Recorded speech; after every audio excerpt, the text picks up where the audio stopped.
Page number 89, 8.3.4 factors affecting capital structure. इसमें ना आपको दो अलग अलग फैक्टर्स है, पहले इंटरनल देन एक्सटर्नल फैक्टर्स। पहले हम डिस्कस करेंगे इंटरनल फैक्टर्स के बारे में। तो first is type of business.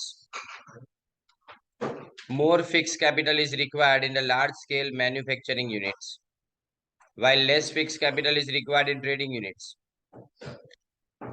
इसमें न खाली एक एक वर्ड से आपको याद करना है। टाइप ऑफ बिजनेस यानी अगर मैन्युफैक्चरिंग है तो फिक्स कैपिटल में इन्वेस्टमेंट ज्यादा, और अगर ट्रेडिंग यूनिट है तो वर्किंग कैपिटल में इन्वेस्टमेंट ज्यादा होगा, राइट।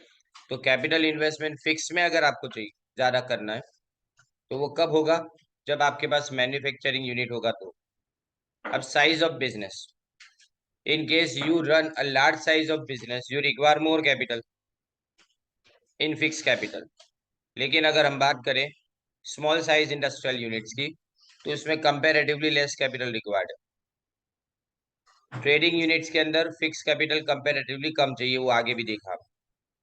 फिर estimation of business income, if earning capacity business की सर्टेन है, यानी आपको पता है कि ये पैसा कमाएगा ही बिजनेस इन फ्यूचर, तो कंपनी क्या करेगी, खुद की कैपिटल पे डिपेंड नहीं करेगी, वो बाहर से पैसा बोरो करना ज्यादा अच्छा समझेगी। बिकॉज मैंने कल भी बताया था कि अगर हम पैसा बोरो करते हैं तो उसके ऊपर इंटरेस्ट देके और उसको रीपे करके हमेशा के लिए वो एसेट हमारी हो सकती है।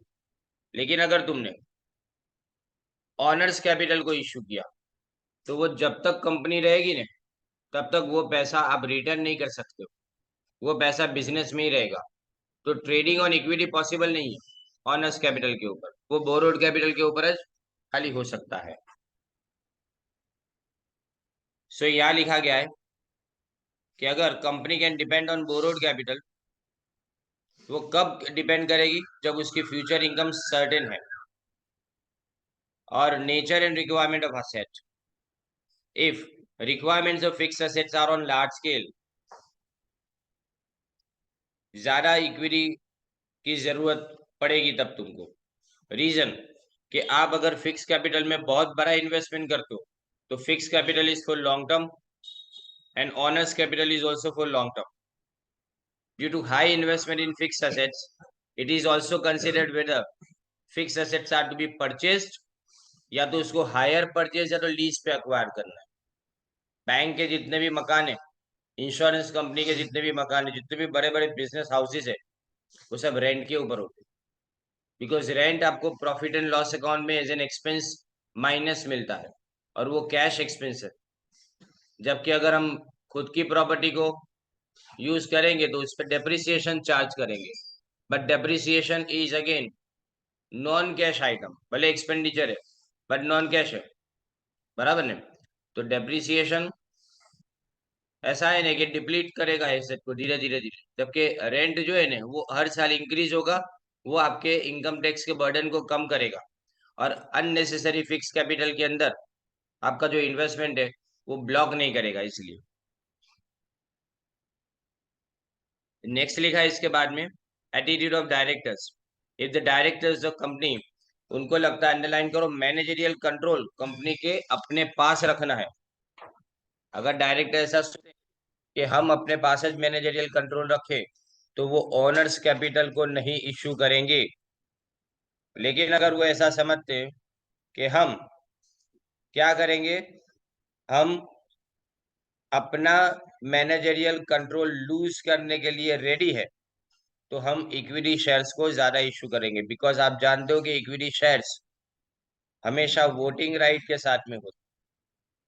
इक्विटी शेयर होल्डर के पास ये राइट है कि वो इलेक्शन में खड़े रह सकते हैं अगर डायरेक्टर की बात आती है तो अगर कोई बड़ा इन्वेस्टर कंपनी के शेयर्स को खरीदने के लिए आगे आता है, जिसमें क्यूआई भी जिसको बोलते हैं, क्वालिफाइड इंस्टीट्यूशनल बिडर, अगर इस तरह का बड़ा इन्वेस्टमेंट करने वाला कोई इंसान ऐसा काम करता है तो उसके पास कंट्रोल चला जाएगा कंपनी का, डिसीजन मेकिंग में वो इंटरफियरेंस करेगा। ये अगर आपको चलता है तो आप इक्विटी शेयर इशू करोगे, अगर नहीं चलता है तो आप प्रेफरेंस शेयर इशू करोगे, सॉरी डिबेंचर इशू करोगे। Now financial requirement, capital can be raised only by issue of equity shares if requirement of capital is on the small scale. Various types of securities are to be issued if large scale capital fund is necessary. ज्यादा पैसे की जरूरत पड़ेगा तो हम क्या करें, हमारे पास वेराइटी होती है, हम ऑब्जेक्टिव के ऊपर डिपेंड करते हैं कि फ्यूचर में हमारा ऑब्जेक्टिव और प्लान्स क्या है। इन केस फ्यूचर में आपका कोई भी प्लान ना हो तो आप बोरोड कैपिटल इशू करोगे, लेकिन फ्यूचर के प्लान्स अगर आपके पास है तो वो बोरोड कैपिटल का ऑप्शन आपके पास लास्ट वाला होना चाहिए। पहले आप इक्विटी शेयर इशू करो, फिर प्रेफरेंस शेयर इशू करो। तो ग्रोथ वगैरह भी यहाँ पे ध्यान में रखना है। ड्यूरेशन ऑफ कैपिटल रिक्वायरमेंट, कितने टाइम के लिए, अगर शॉर्ट टर्म के लिए है तो डिबेंचर प्रेफरेंस शेयर चल जाएंगे क्योंकि वो रिडीम किए जा सकते हैं, उसके पैसे रिटर्न दिए जा सकते हैं।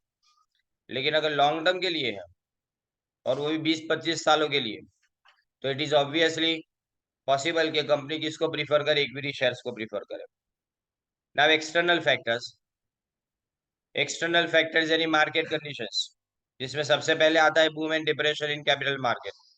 डिप्रेशन पीरियड के अंदर हमेशा क्या होता है कि हम डिबेंचर्स में इन्वेस्ट करेंगे बिकॉज हम जानते हैं कि रेट ऑफ इंटरेस्ट काफी कम है, और इक्विटी शेयर के अंदर हम अगर इश्यू भी करेंगे ना तो कोई खरीदेगा भी नहीं क्योंकि मार्केट डिप्रेशन में चल रहा है, रिसेशन में चल रहा है। तो कैपिटल मार्केट की हालत जहाँ पे खराब हो ना वहां पे कोई भी मार्केट में आने से डरेगा। फिर while in the period of boom investors will prefer to invest in equity shares, क्योंकि उनको लगता है कि अगर सब मार्केट अप जा रहे हैं, आज का मार्केट है ओपन होता हुआ देखना, क्योंकि कल शाम को वर्ल्ड ओवर सारे मार्केट बूस्ट हुए थे, नास्डे के और जितने भी मार्केट है पूरे वर्ल्ड ओवर मार्केट में सर्जिंग यानी एकदम अप हुआ था मार्केट, क्योंकि कल अपना मार्केट तो 3 बजे बंद हो गया। तो आज ओपन कैसे होता है ना उसके ऊपर सबकी नजर है, क्योंकि 2-3 दिन से ने मार्केट के अंदर वॉलेटिलिटी बहुत ज्यादा है, अप एंड डाउन बहुत ज्यादा है। तो एक रैली निकलेगी आज, अगर उसको फॉलो किया इंडियन मार्केट ने कि इसको इंटरनेशनल मार्केट को, यानी फिर मार्केट अप होगा। तो इस तरह से जब एक्सपेक्टेशन अच्छा होता है ना, ऑल टाइम हाई कितना, कभी सोचा है कि मार्केट कहाँ से शुरू हुआ था? 1981 में 100 पॉइंट से शुरू हुआ था, यानी तुम्हारे पास 1981 में जो से 100 रुपये का था ना, उसकी आज वैल्यू 62,000 है। कंपैरिजन समझ में आ रही है मैं क्या बोल रहा हूँ? 100 रुपये का जो शेयर था उसकी आज मार्केट वैल्यू कितनी है? 62,000 तकरीबन। मार्केट हमेशा है ने इस तरह से फास्ट मूव नहीं करता है, पर कंट्री अगर डेवलप होती है ना तो मार्केट मूव फास्ट करेगा। Okay, thus formulation of capital structure based on present trends of capital market, present rate of interest in capital market, if the interest rate अगर हाई है कैपिटल मार्केट में तो equity share अच्छा है, क्योंकि आपको ज्यादा इंटरेस्ट देना पड़ रहा है। तो इक्विटी शेयर के ऊपर तो अगर कमाओगे तो डिविडेंड देना है, तो डिविडेंड नहीं देना है। लेकिन अगर रेट ऑफ इंटरेस्ट कम है तो हम डिबेंचर्स या तो बॉन्ड्स या तो पब्लिक डिपॉजिट्स को सिलेक्ट करेंगे। पब्लिक डिपॉजिट कितने टाइम पीरियड के लिए होती है? Up to 36 months. Cost of capital expense of issuing securities, जब अपने कोई भी सिक्योरिटी को इशू करते हैं ना तो हमको सबसे पहले उसके लिए प्रोस्पेक्टस इशू करना पड़ता है। Prospectus is just like a mirror for the company, what ever company is prospectus के अंदर पता चल जाता है, उसके प्रोज एंड कॉन्स दोनों समझ में आ जाते हैं, अच्छा बुरा दोनों। कंपनी खुद डिक्लेयर करती है कि हम कहाँ कहाँ पे सही है कहाँ कहाँ पे गलत है। तो ये प्रोस्पेक्टस का इशू करना, उसके लिए एक्सपर्ट चाहिए और वो पैसा ज्यादा जाता है इसमें। फिर अंडर राइटिंग कमीशन, कि अगर आपके शेयर्स को किसी ने नहीं खरीदा तो कुछ ऐसे बिडर्स होते हैं जो आपके शेयर्स को खरीद लेंगे, वो अंडर राइटर्स है, पर अंडर राइटर्स मफत में काम नहीं करते। अंडर राइटिंग कमीशन बता दूं आपको क्या लिमिट है उसकी। अगर शेयर्स है ना तो 5% मैक्सिमम लिमिट है, उससे ज्यादा आप अंडर राइटिंग कमीशन किसी को दे नहीं सकते। और अगर डिबेंचर्स है तो 2.5% की उसकी लिमिट है। यानी अपने कोई बोले कि 20% किसी ने अंडर राइटिंग कमीशन दिया, गलत हो ही नहीं सकता। 5% तो मैक्सिमम लिमिट है, उससे ज्यादा अंडर राइटिंग कमीशन हो भी नहीं सकता। तो ये अंडर राइटिंग कमीशन फिर ब्रोकरेज, ब्रोकरेज किसको दिया जाता है? जो तुम्हारे एजेंट्स है, जो या तो ब्रोकर्स है, उसको दिया जाता है। आप अगर जब शेयर इशू होता है तब देखेंगे ना तो नीचे आपको ब्रोकर्स के नाम भी दिखाई देंगे कि कौन कौन तुम्हारे ब्रोकर्स है, बराबर ना। तो ये एक्सपेंसेस ज्यादा है। Cost of capital is more as the expenses are more. The expenses incurred, इसको है ना मैंने कल बोला था आपको, फ्लोटेशन कॉस्ट ये है, फ्लोटेशन चार्जेस है ना, ये सब है। इशू करने के टाइम पे हमको ये सारे खर्चे होते हैं। Cost of capital is more as the expenses are more.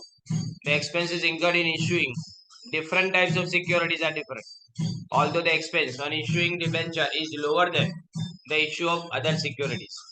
Debenture को इशू करना बहुत आसान है और डिबेंचर को इशू करने का खर्चा लोअर यानी कम होता है बाकी सारी सिक्योरिटीज की कंपैरिजन में।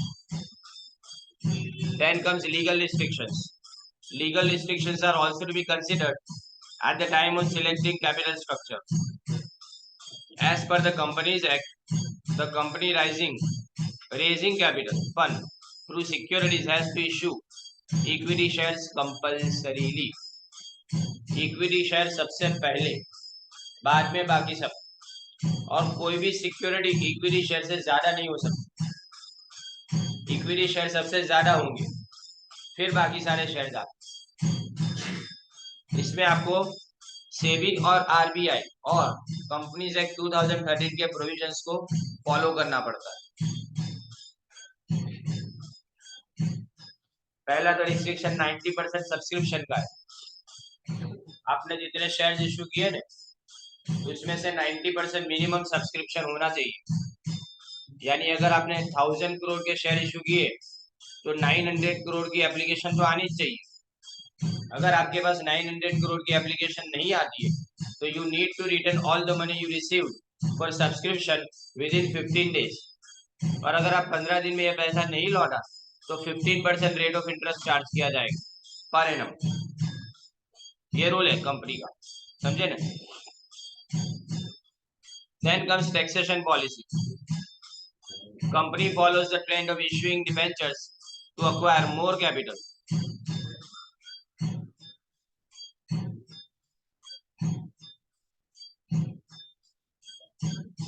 So company follows the trends of issuing debentures to acquire more capital fund if taxation ratio is high, because the amount of interest paid on debentures is deductible from the income in lieu of taxation purpose. Debenture minus किया जाता है। Debenture हमेशा है ने एक profitable जरिया है अगर आपकी कंपनी ज्यादा कमाती है तो। अगर आरओई यानी रिटर्न ऑन इक्विटी ज्यादा है ना तो, नहीं तो नहीं, बराबर नहीं। तो ये बात समझो कि ट्रेंड्स एंड कंडीशंस यहाँ पे ध्यान में रखनी पड़ती है। सॉरी, पहली बात तो ये कि हम ये देखेंगे कि इक्विटी शेयर कब पॉपुलर ज्यादा है कि income of dividend is tax free.